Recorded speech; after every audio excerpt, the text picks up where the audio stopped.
Hello and welcome to October's Q&A call. I'm Paul from Beginner Guitar Academy and thank you for joining me. If you're joining me live, then you'll see a comments box or chat window next to this video. Feel free to type any comments or questions you have in there and I'll answer them towards the end. I will be going through pre-submitted questions that I've had through the Beginner Guitar Academy throughout the month. I'll also be going through a topic that I want to talk about as well, and also what's new and what's coming on the Academy. So this is kind of a Q&A show and a what's going on and what's coming up kind of show. So let's dive straight in. Again, if you have any questions, drop in the box. If not, I'm going to just rock and roll. So here we go. First question I have is there any easy way to play B chord as I can't get it to sound nice? So is there an easy way to play B chord as I can't get it to sound nice? Now, this is really common in beginners. This is a great topic to talk about, where beginners will try and play chords which are quite advanced chords. So when we talk about the B chord or the F chords, or another common one, or B flat, these are played really as bar chords. You can't really play them as open chords, where you can't. So you have to bar them. Barring means you're holding down more than one string with one finger. Now this is quite advanced because you need quite a strong finger to be able to hold down multiple strings. So you need quite strong fingers, quite strong wrists to be able to do this. That won't come until obviously you play guitar for a little while. So beginners will pick up a song that have these chords in, get quite disheartened because they can't do them, but you've got to remember that these are quite advanced chord shapes. They're going to take quite a while. So the way around this, if you want to play a song that has these annoying chords in it, is to play partial shapes. So for instance, the B chord, you could play only 3 strings of that B chord instead of 5, meaning you're going to take out the need for the barring. The only problem with that is it won't sound so full when you try and strum it. So if I strum a 3-string B, and then a 5-string B, you can hear straight away the 5-string B. Sounds quite nice when you strum it, 3 strings. Sounds just a little bit hollow because obviously there's not so many strings, so it doesn't sound quite so full and as rich as the 5-string version. So that's the only problem, you're going to lose some of that. But that's an easy way around it. Another way around it is to use a capo. So when you capo the guitar, you are going to put it on a certain fret, and in that capo, if you don't know what a capo is, it's a piece of metal that you clamp on top of your guitar and it holds down the strings. That can act as a bar. It's then going to enable you to play chord shapes you probably already know, like your C's, your G's, your D's, open shapes, but that's going to be holding down the strings so it sounds like a bar chord. Easy as that. On that topic, and I know we've talked about this before, if you go to Google and look for Capo Calculator, up will pop up a great website, Def Digits is the name of the website, a guitar teacher in Seattle. And on there he's got a little app that you can put chords into it and it'll tell you where to put the capo to play those chords. So you could put B, you could put F, you could put all those kind of bar chords in there, and it'll show you where to put the capo so you can play different shapes to get the same chord, if that makes sense. So open chords to get the bar chord sound. So Capo Calculator is a really cool resource for that. But that is really it. The easy way around the B chord is to do that. It's to use bar chords, to use partial shapes, but they are quite advanced chords. So bear in mind your level and basically level like that. Or that might be a bit mean saying that, go in with the realization that it's going to take a while to get it. Obviously, it's a song you want to play, you're probably going to struggle through it and get those chords, but just being aware that they obviously are quite advanced shapes and it will take some time. Because it's easy to get disheartened and think, oh, I can't do it because I can't play guitar, when really it's just that the physical strength hasn't developed yet and it will take time. So bear that in mind. So hopefully that answers that question and gives you a few ideas. Drop me an email, info@beginnerguitaracademy.com, and I can send you a PDF with some of those partial shapes I was talking about. Or you can also just Google and go look at images for B and F chords, and they'll probably come up in that as well. But yeah, send me an email. I'll be happy to obviously send you some stuff.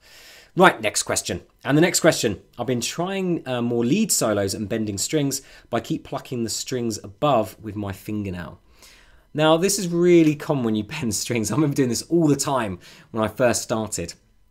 And I might swap over to the electric guitar for this one. Grab that and show you a little bit of bending. Now, bending the strings. One thing I see a lot of beginners do is they try and bend the strings with maybe one finger. The problem is straight away you don't have any strength really in just one finger, especially if you're trying to get a big bend, a full tone bend. You're trying to really lift that up. You're going to need lots of strength. So we're going to use fingers 1, 2, and 3. Finger 3 is going to bend the string up. So argument's sake, say we're A minor pentatonic. I want to bend up my 7th fret on the G string to sound like the 9th fret on the G string. So I'm bending my D note up to sound like E. 3rd finger is going to be in the 7th fret, basically bending. 2nd finger is going to be behind it, adding support, and 1st finger is going to be behind the 2nd finger in the 5th fret. So each of my fingers are in different frets. Just working down. But my 1st finger, I'm not using the tip of my finger on the string like I am with fingers 3 and 2. My 1st finger is slightly on the pad. So the tip of my finger is actually resting against the D string. So as I bend up the string, my 1st finger pushes the other strings out the way. And then just drops them back down again. You'll probably find you have to mute a little bit with your right hand as well, just touching those strings. If I don't, there's obviously a bit of wobble. The nature of the guitar, any movement is going to cause the vibration of the strings and make sound. So we've got to have some sort of muting there as well. But that's kind of the secret.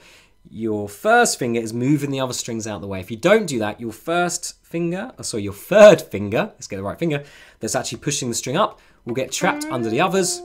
As you drop it, it sounds them, or it gets stuck under your nails like it was in this question, and as you drop it, you start plucking strings you don't want to be plucking. So the 1st finger needs to be resting against the string above, the tip of your finger, so it pushes the other ones out the way.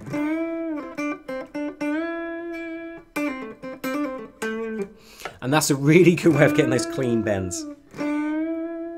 So that's the answer to that question. So yeah, use that 1st finger, use the tip of that 1st finger just to push the other strings out of the way.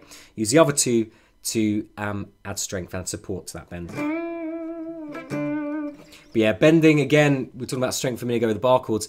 You need obviously quite strong fingers to get that bend, to be able to push that string up is quite, physically demanding. We need strength in the wrist and the fingers to be able to do that.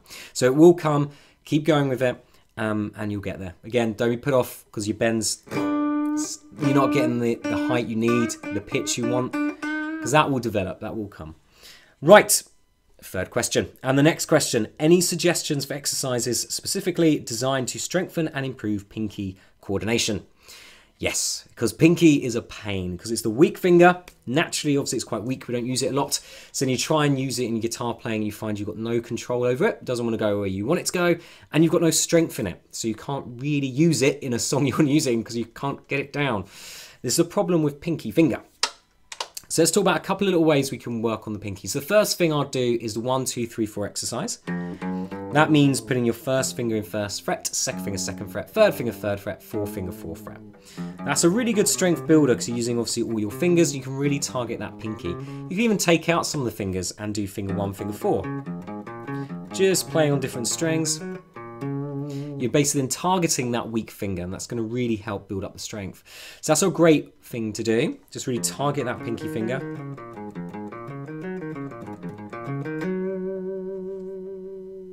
That's going to really help coordination as well, because obviously we're moving across the strings. Our right hand's going to have to sync with the left, so that's going to really help our picking. A great thing to do as well is hammer-ons and pull-offs. So again, we go back to A minor pentatonic. So my 1st finger is 5th fret on the high E string. My pinky is going to be an 8th fret on the high E string, and I'm going to pick the 5, hammer on the 8, pull off, hammer on, pull off, hammer on, pull off. The great thing about hammer-ons and pull-offs is the volume is going to be kind of made by how hard you hammer and pull off. So that's going to sustain that volume. If your finger starts getting weak, you'll find the volume will start to die, or the note or the tone's going to go. So that's a really good strength build, and you'll start to feel that down the back of your wrist. You'll start to feel that in the finger itself, and that's brilliant. So just doing that for a few minutes a day, well, maybe a few seconds, then build up to obviously a few minutes, trying to really strengthen that pinky is a really good way of doing it. It's just hammering on, putting off that pinky. Again, you could experiment with different fingers there, and just take in the different ones. But yeah, that's a really good thing to do. It's just using that finger. And then a few songs. A really good one there is Satisfaction by the Rolling Stones. So that uses pinky. And I'm just playing second on the A string, 2nd fret up to 4th, up to 5th, using fingers 1, fingers 3, and fingers 4. And then pulling off kind of backwards. So pinky pulls off the 3rd finger pulls off the 1st.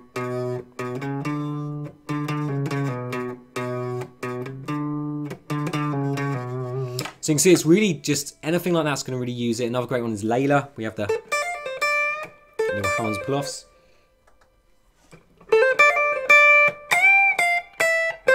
And best of both worlds, because you've got some bending there as well, so that kind of tackles the previous question.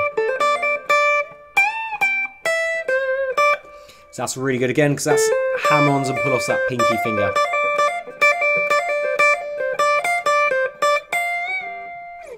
But it's definitely something we want to build up, that pinky finger, because we're definitely going to use it. If you haven't got that pinky finger, you know, we're 25% less of what we could be. So yeah, so we want to have that finger, you know, we've got 75% there that we could be 100. So yeah, we will build up that strength of that pinky because it's going to really help us. Especially with other things, you know, if you like your blues, doing that sort of spread rhythm. If you're a fan of The Police, you know, Mesh the Bottle, all those kind of riffs, really use that pinky finger because of the stretches. So yeah, we're going to want to work on that. So there's a few ideas there. You can even get some finger exercises. I can't remember what it's called now. Gripmaster. So yeah, Gripmaster or Gripmaster Pro it might be called. Where it's a spring-loaded contraption you put in your hand, and each of your fingers has like a little spring and you're just squeezing it. So it helps to build up the muscles that way as well. So that's quite good if you obviously haven't got a guitar nearby. You can work on that. Stress balls are really good as well. So squeezing a stress ball will help obviously build up the strength. So these little things you can do even without the guitar will really help. But with the guitar, just do some little exercise to really target that pinky. And that will come again. And I keep saying the same thing over and over again. Hang in there and give yourself a good few months. This won't happen in a few days or a few weeks. This will take some time. Same with the bending, same with the bar chords. You know, as a beginner guitar player, you've got to be quite realistic where you are and what the technique, the skill, the song, whatever it might be that you're working on, and how long it's going to actually take to reach that. Because that's why most people quit, because they haven't got those realistic expectations. So yeah, and that's not helped by online and YouTube and things like that as well. When you search beginner songs and up comes, you know, Sweet Child of Mine or I had a good one in my head then, I've forgotten it. So Sweet Child of Mine, I was going to say Sweet Home Alabama, sorry, I couldn't think of the name of it. All those kind of, because there are only 3 chords, so Sweet Home Alabama, D, C add 9 and G, is pretty much the chords, but it's the picking that makes it hard, it's the rhythm, it's got 16th notes, and then obviously you've got this little hammer and pull-off section. Sweet Child of Mine, just the picking there is really tricky, because you're jumping strings. It's quite a hard song, but I often see it on beginner lists. You think, that's not beginner. But people go in there thinking it's beginner and then get annoyed because their fingers aren't doing it, because obviously it's more advanced song. So bear that in mind, you know. Try and pick a good online teacher, a good online school, something that's a bit more realistic and a bit more focused on the student, not just on clicks and, you know, stuff like that. So, okay, they're the 3 questions that were submitted. Hopefully, you know, I've answered them. Again, if there is any follow on from that, just drop me an email, info@beginnerguitaracademy.com. One thing I want to talk about that I've seen quite a lot this month, actually, is timing. And, you know, we should be focusing on our rhythm. We should be focusing on the timing as well as the notes we're playing. It's quite important to know when to play those notes. So we want to be focusing on that. But the main thing I'm seeing, definitely students at my school not doing, is practicing with a metronome. Metronomes are fantastic. Yes, they are quite boring because you have that repetitive kind of tick. It is a skill in itself, being able to listen to a metronome whilst playing the song you're playing or focusing on what you're doing. It's something else to, you know, take your attention away from that. But once you can get used to that, it's going to really help, obviously, your timing. A simplified drummer is all a metronome is. If you can stay in time with that, you'll then be able to stay in time with actual songs or music that you want to be playing along with, or band or your friend that comes around you want to jam with.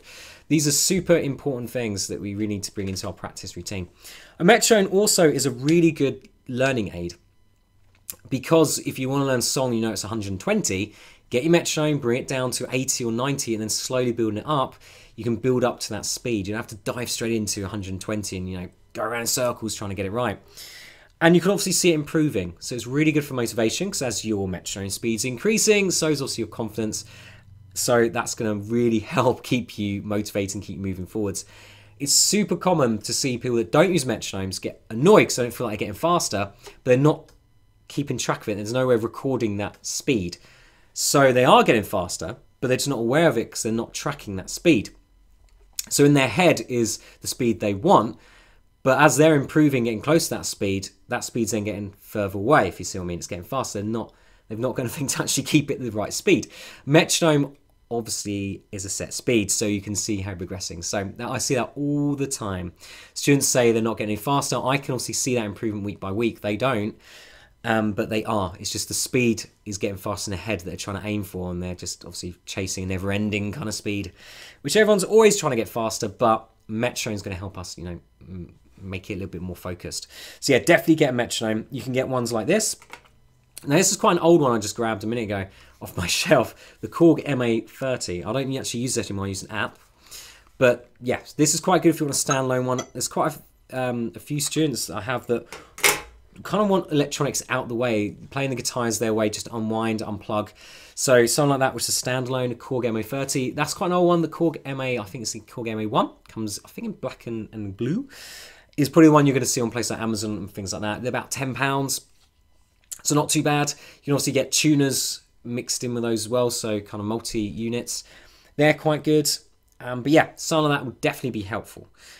If you want an app, check out, I'll quickly show you on my phone, the Pro Metronome it's called.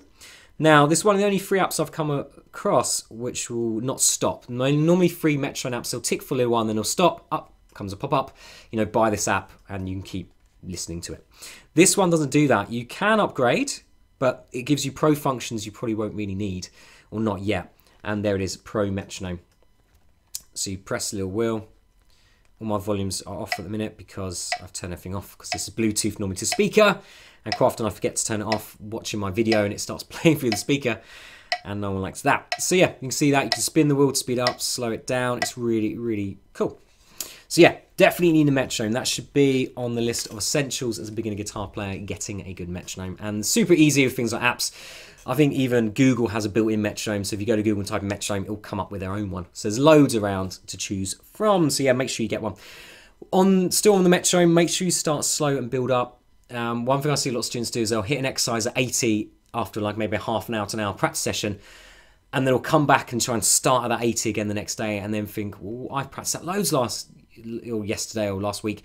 Why is it gone? Because it took them that 20 minutes, half an hour to get to that speed. Make sure you bring it down again, build it up. You'll probably find it won't take too long to build it back up, but start off a bit slower and build it back. Always start slow and build up.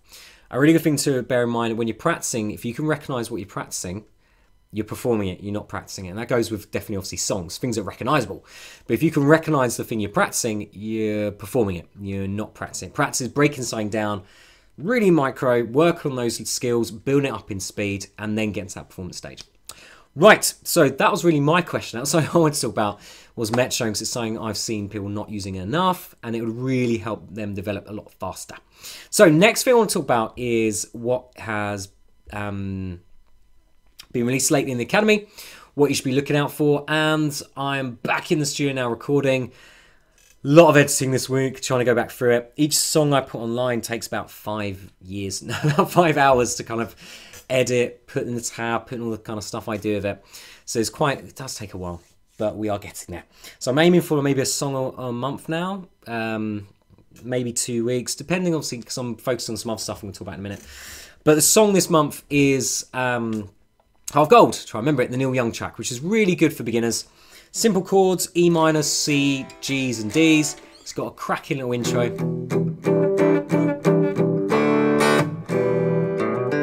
Yeah, a little bit of hammer on there, not philosophy, but just hammer-ons there, which is quite cool. Nice little strum pattern. It's kind of down, up, 16-note strum, which is quite cool. So it's a really nice beginner song. Not too mean, but there's a few things there that will probably test you and, you know, you saying you can sink your teeth into and some fun with. So that's on the website now, so you can go and check that out. I've put on a great quick tip, which was skills versus songs. So how to run a practice session so you get the best out of it, basically. So should you be practicing songs, should you be practicing skills? I'll let you watch a video to get my answer on that. I've got a few more coming up on chords as well. So the 3 Fs and 3 tips to great sounding chords. So that's coming soon. Shallow as well. The riff for Shallow will be probably this week or next week. That's been recorded. So I've kind of got loads of stuff coming up next couple of weeks. And then what's coming up in the future, I think I talked about this in the last Q&A call. I meant to listen to it and see what I actually said, but I didn't. So I'll say it again. But we are now moving over to a whole new format for the levels and focusing a lot more on that sort of side of it. And the levels are going to be broken down into lessons and classes. So the idea behind that is you have lessons which we're focusing on the skills. So you can jump into lessons, you want to work on a G chord, you want to work on an arpeggio, or you want to work on reading or something like that. You can then watch a short video of me explaining that in depth. So simple as that. You want to get technique down, you jump into lessons, you can learn it pretty quick. Then I have classes, which for senior level 1, there's going to be 14 classes, ranging from about 20 minutes is really level we want to be. So you can dive in, you can have a 20-minute class with me, you could do this weekly, you could do it a couple times a week. And it's like having me, you know, in a class for 20 minutes. So I'll walk you through those different skills. We'll build it into an actual class. So at the end of the class, we'll put all the things together that we've gone through in that session. So for the people that are learning online, it's fantastic. It's like you actually are in a school. You've got your lesson every week. It's going to be amazing. And at the end of it is then the options to have certification.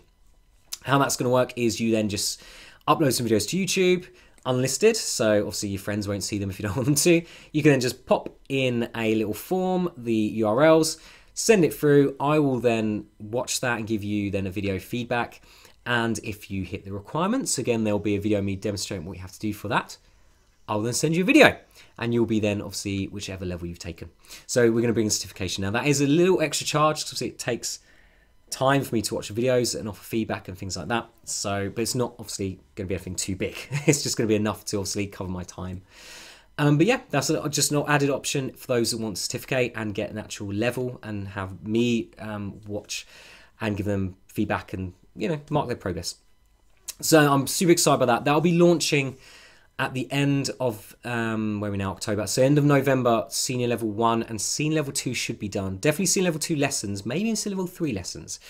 Not sure about the classes because they take a little bit longer. So we'll see how I get on with my recording schedule, but definitely senior level 1, that's pretty much done. I was hoping to have it done already, but I've still got a few of the classes to do. I've been redoing some of the videos just to make them the best they can be. Rather than using the old content, I've made them so they actually fit into the lessons and the classes, how I envisioned it, kind of thing. So again, a ton of work, but we're pretty much there and definitely on track for next year to launch in January with a whole new setup for Beginner Guitar Academy, which is going to make it easy to log on, go for your different lessons, go for your classes, feel a lot like how I've always envisioned it as an online school. Loads of great songs. There's going to be filtration as well, so you can filter down songs into different styles and chords and that kind of good stuff. So yeah, there's so much cool stuff coming. Super excited. It's just having the time now to sit there, program it, and put it all online for you guys. But it is slowly coming out. So that's what's coming around the corner. Hop on the site, check out the songs and things that are obviously up there now. I've gone through everything I wanted to go through. So again, any questions, guys, let me know in the forums. Apart from that, have an awesome November, and I'll see you at the end of November for another call. And yeah, I look forward to it. Check out the forums and post any questions there that you might have. Cheers, guys, for hanging out, and I'll see you again soon.